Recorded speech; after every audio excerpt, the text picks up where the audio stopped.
Gonna take it out, the hydrangea.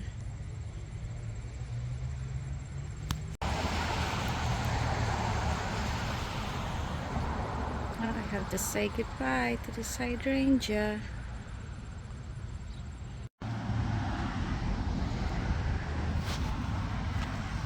Ito na guys, so far yung nagawa ko. Nakuha ko na yung ibang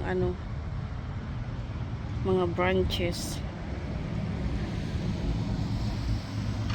Ito pa yung tinatrabaho ko dahil mahirap makuha yung yung ugat niya. Napakalaki at napakalalim. Update ko na lang kayo guys sa pagkatapos ko nito.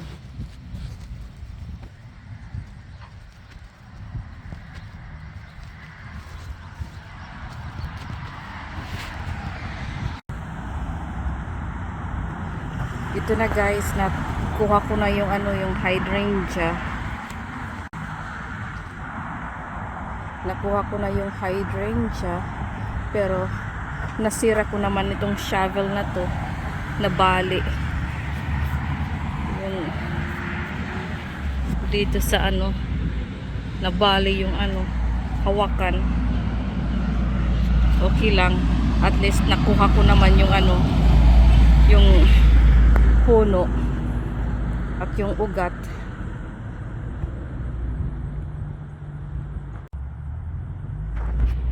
Ito lahat yung yung puno ng hydrangea. Bigat.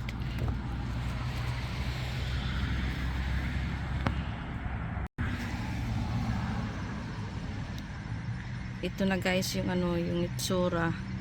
Nakuha ko na lahat yung ugat ng hydrangea. So hindi ko pa alam kung anong ilalagay ko dito. Maghahanap pa ako ng halaman na ilalagay dito. Tapos ibabalik ko yung mga bricks. Ito.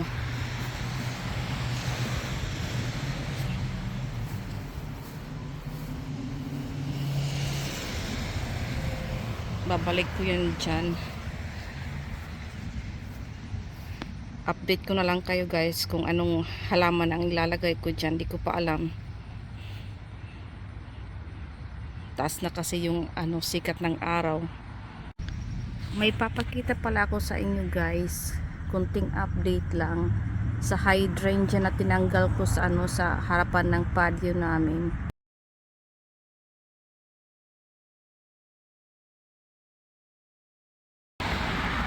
Ito na siya ngayon. Yung boxwood yung pinalit ko.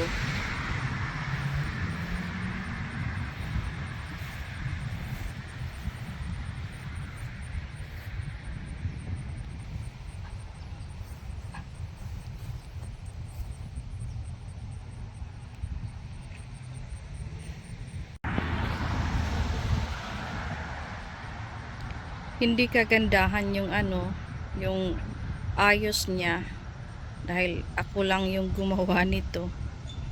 Hindi perfecto.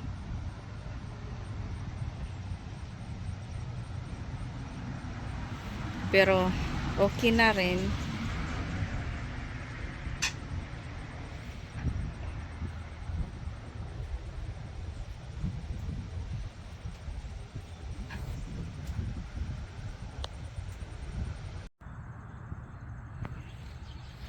At ito na siya ngayon guys. Nilagay ko yung yung natitirang boxwood.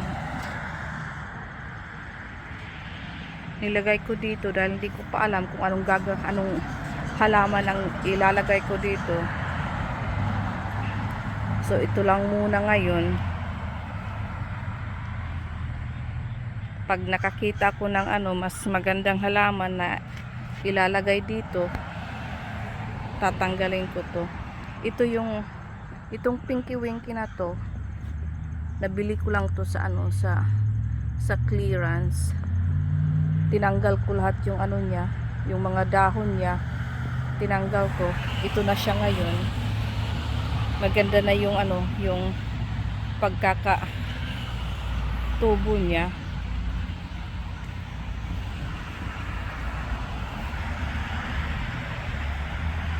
Ito yung kapalit sa ano, sa hydrangea na tinanggal ko.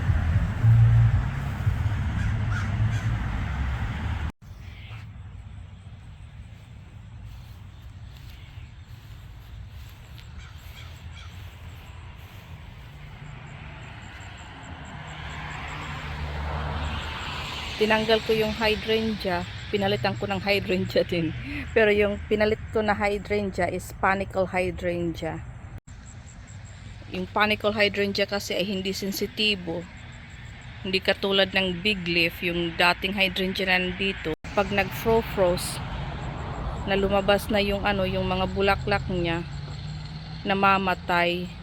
So, lalabas, wala siyang bulaklak pag nagsa-summer. Hindi katulad nito ng panicle hydrangea, hindi sensitibo. Kaya ito lang muna ngayon.